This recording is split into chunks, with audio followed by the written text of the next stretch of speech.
Hello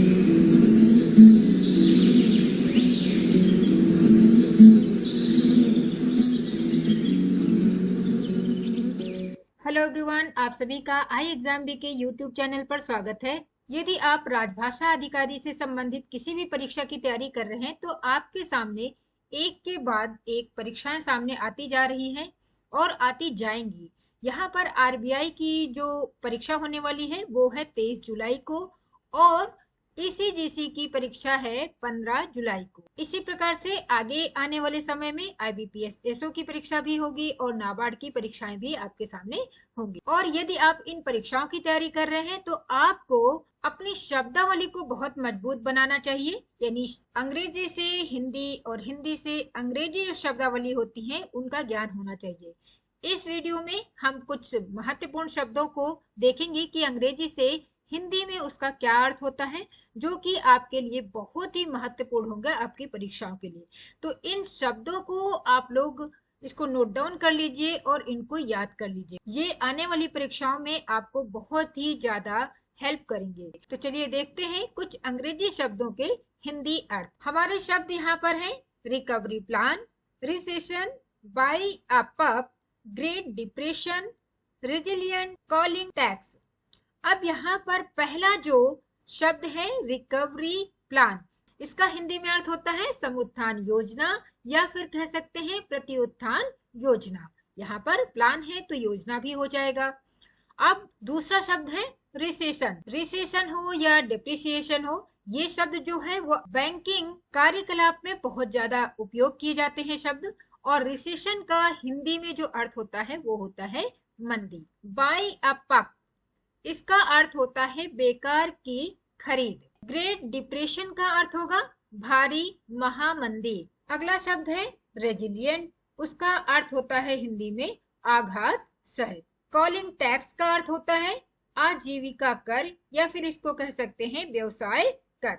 अगले जो शब्द हैं उसमें है exemption, elastic, resource, processing, step down subsidy और बियरिश सेंटीमेंट। तो इनके जो अर्थ हैं हिंदी में, एग्जेम्पशन को कहते हैं छूट, इलास्टिक का अर्थ होता है लचीला, रिसोर्स का अर्थ हिंदी में होता है संसाधन और प्रोसेसिंग को हिंदी में कहते हैं प्रसंस्करण। जबकि स्टेप डाउन सब्सिडियरी का जो अर्थ होता है हिंदी में वो होगा उप अनुषंगी संस्था।